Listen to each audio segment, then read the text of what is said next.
అందరూ చెప్తున్నారు, నేను కూడా చేయాలి. ఇది అంతా కూడా చదువు మీద ఈ హాస్టల్ నిర్మాణం అంటే ఎంత ఉత్సాహంగా అనిపించిందంటే, ఇక్కడ ఇదే హాస్టల్లో చదువుకున్నటువంటి ఒక ఒక సోదరి అనుకుంటా, సాత్విక్ వాళ్ళ సహధర్మచారిణి, ఆమె 4 గవర్నమెంట్ ఉద్యోగాల్ని సాధించింది. ఇదే రెడ్డి హాస్టల్లో చదువుకున్నటువంటి సోదరి 4 ప్రభుత్వ ఉద్యోగాల్ని సాధించింది. మహిళలకు సాధికారత ఇస్తే, వాళ్ళని మన నిర్ణయాలలో మమేకం చేస్తే తప్పకుండా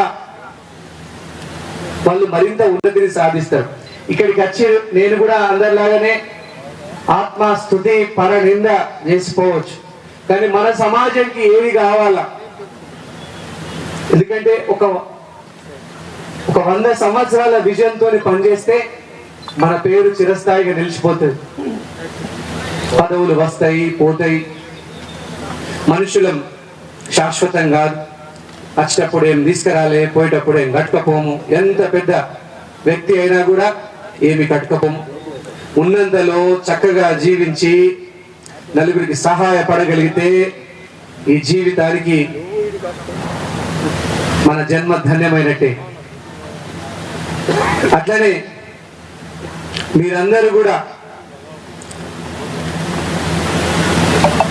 మళ్ళీ మన రెడ్డి సోదరులల్లా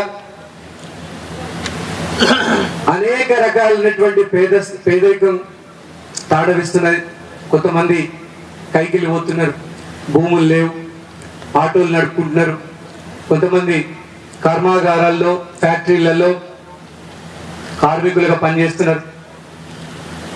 చాలా మంది పేదరికంలా మగ్గుతున్నారు. నిరంతరం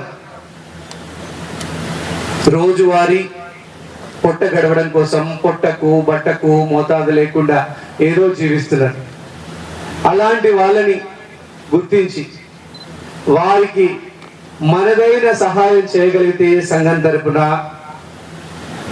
ఎంత చక్కగా, ఇందులో నేను నిజంగా అభినందిస్తా ఉన్నా.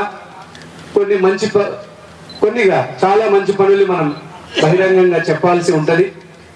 అలాగే పాపం బెల్గాంలో కూడా కుంట జగదీష్ రెడ్డి గారు, వెంకటరెడ్డి గారుల ఇళ్లకు ప్రమాదవశాత్తు ఆహుతి అయినప్పుడు ఆర్థికంగా ఆదుకోవడం జరిగింది రెడ్డి సంఘం తరఫున.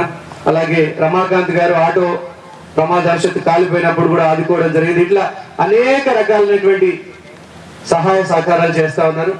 చాలా సంతోషం. నేను అధ్యక్ష ప్రధాన కార్యదర్శులకి మనస్ఫూర్తిగా విజ్ఞప్తి చేస్తా ఉన్నా,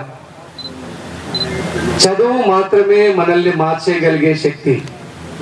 ఒకప్పుడు వ్యవసాయములో అన్ని రంగాలలో ముందుండే వాళ్ళము, గ్రామాన్ని ముందుండి నడిపించే వాళ్ళం. ఇప్పుడు ఆ మారుతున్నటువంటి పద్ధతులకు అనుగుణంగా, ఆధునిక వ్యవస్థలకు అనుగుణంగా చదువు ప్రభుత్వ ఉద్యోగాలు కానీ, ప్రైవేట్ రంగంలో కానీ, వ్యాపార రంగంలో కానీ అద్భుతంగా రాణించాలంటే చదువే పునాది. మరింత ఎక్కువగా చదువుకు ప్రాముఖ్యత ఇవ్వాలని పిల్లలని కొంచెం నేను ఆదిలాబాద్ వచ్చిన తర్వాత గమనించినటువంటి విషయం, ఎవరేమి అపార్థం చేసుకోవద్దు, మనం కొంచెం పిల్లల్ని కూడా బాగా గారాబం చెప్తున్నాం. మంచిది కాదు. పిల్లలని గారవం చెప్తే వాళ్ళకు రోజుకింత విషం ఇచ్చినట్టే.